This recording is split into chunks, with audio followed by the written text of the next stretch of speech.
Our first speaker this morning will be Professor Pablito Baybado. He teaches theology at the University of Santo Tomas, Manila, and is also the Executive Secretary of the FABC Office on Education and Faith Formation. Prof. Pablito will speak for 10 to 13 minutes. Please, Prof. Pablito.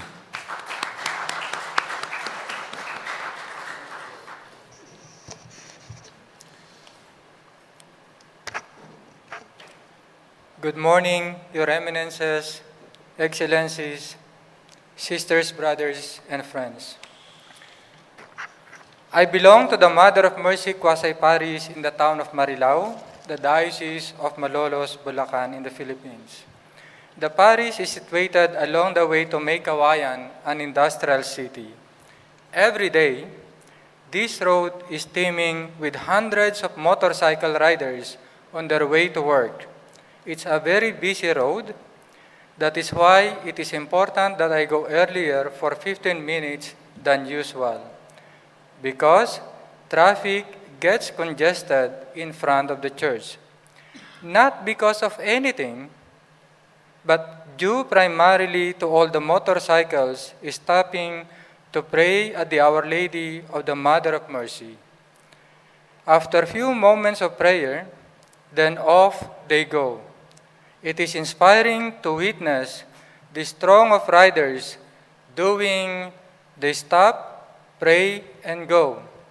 The same thing happens again when they come home in the evening. Father Edward Pexon, our parish priest, said that this practice is by far one of the best devotional practices that has formed and deepened the faith of his parishioners. From the point of view of constructivism, the leading and most influential theory of education today, it can be said that the stop, pray, and go dynamics is the very structure that facilitates the construction of a deeper meaning of the Christian faith. Constructivism is an important learning theory which is based on the idea that people actively construct or make their own knowledge, and that reality is determined by the experience of the learner. In short, it is a theory that places so much value to human experience and encounter as a way of constructing meaning, forming good values, and deep moral conviction.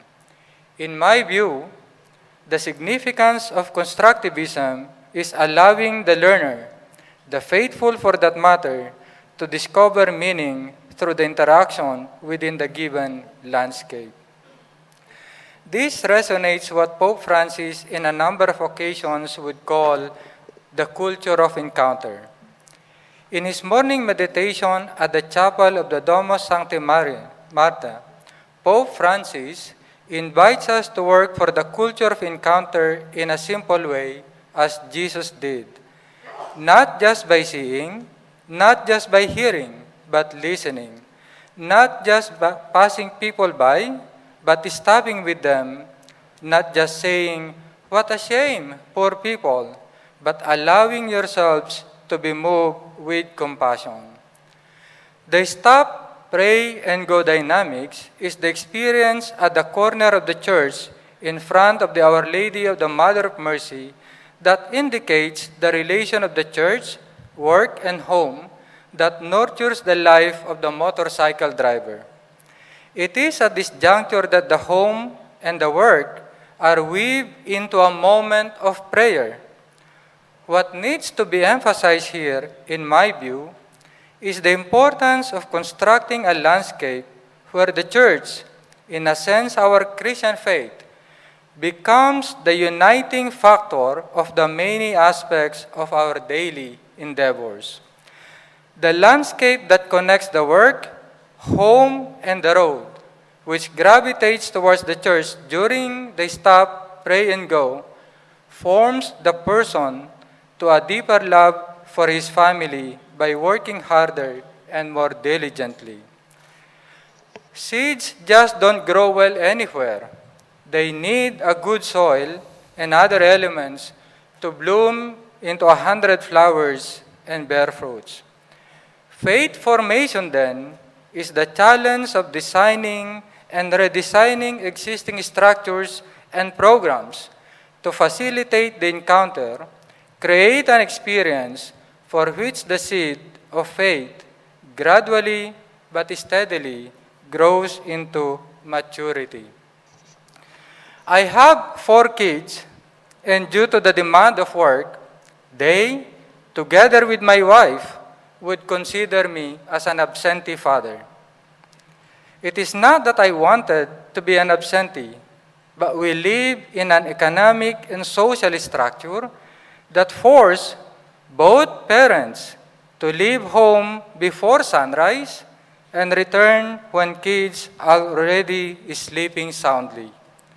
In all honesty, the pandemic has been somehow a blessing because we are able to recover what we lost for the longest time: eating, praying, watching, and playing together. Thus, if there is any lesson that we can learn from the pandemic, it is precisely the value of the family, with parents having quality time with their children as the best approach to faith formation. I think that our work on faith formation demands the church to challenge the social, cultural, political, and economic structures that irritates and destroys relation within families. The church should advocate at various levels for a new social structure that places the integral unity of the family as the highest value.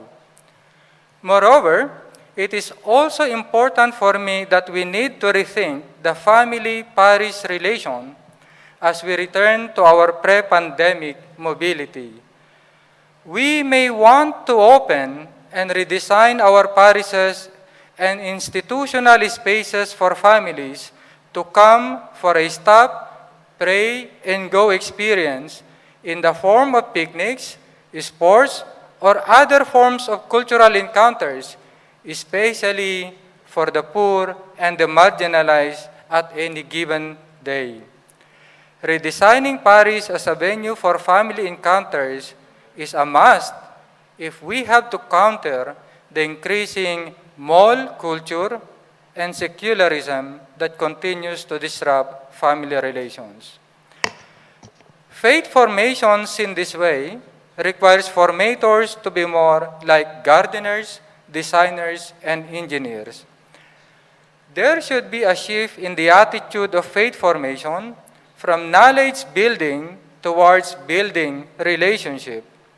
In the words of Archbishop Julian Liu Beng Kim, a member of the OAFF, the most important aspect of faith formation is building a relationship that will go for the next 10, 20, 30 years or more.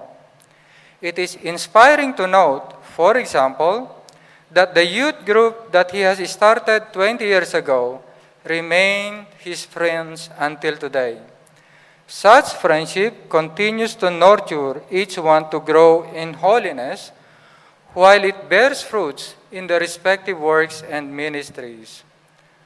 A formator who can be the parish priest, the bishop, the father, the mother, the teacher, the catechist, the manager, anyone, must be equipped with a strong sense of sensitivity to the situation and present realities, and with the given resources in a particular situation and context, creatively design the parish, the diocese, the home, the working environment into a landscape where everyone is both welcome and that through its elements and their interconnectivity provides the scaffolding towards growth in the Christian faith.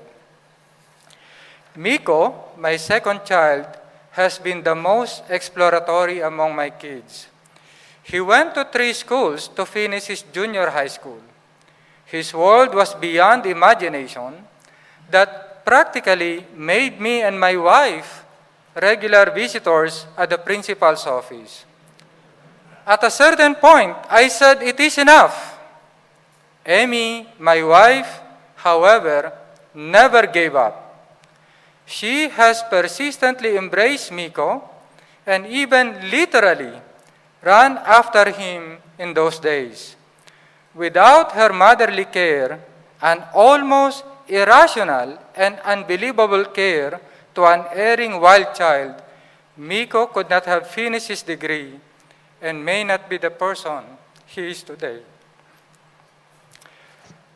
Faith formation, I think, should have the character of a mother. Loving the child at all costs is what is most important. But such love is every day translated into a creatively thinking, what else can she do? What more can she do? Where else can she bring Miko to change his ways? And all sorts of wanderings and wandering. And in all days, her prayers must have been her greatest companion, more than me, in those trying moments. In the words of Bishop Antonio Subianto Bonjamin OSC, our chair in the OFF, he reminded me that looking into this reflection, he said, accompaniment is the essential element of faith formation. Accompaniment is not the construction of a subject, but a construction of a social condition for subjects to shine and discover their God-given talents.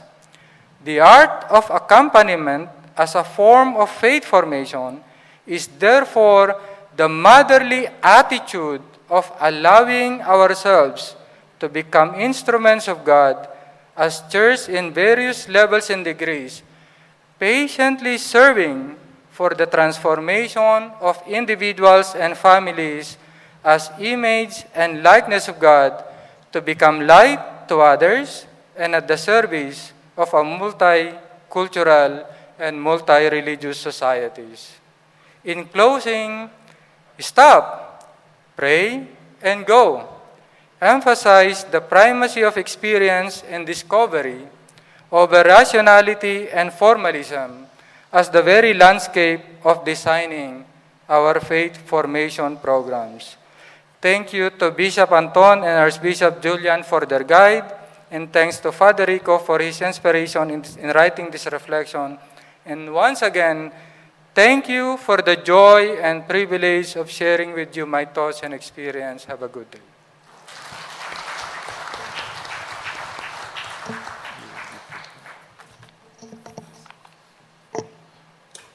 Thank you, Prof. Please stay on the stage. Cardinal will give you something.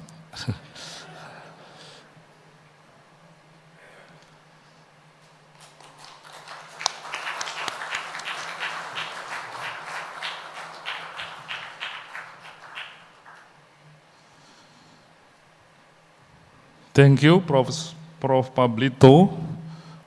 So let us now take 2 minutes of silent prayer.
Glory be to the Father, and to the Son, and to the Holy Spirit, as it was in the beginning, is now.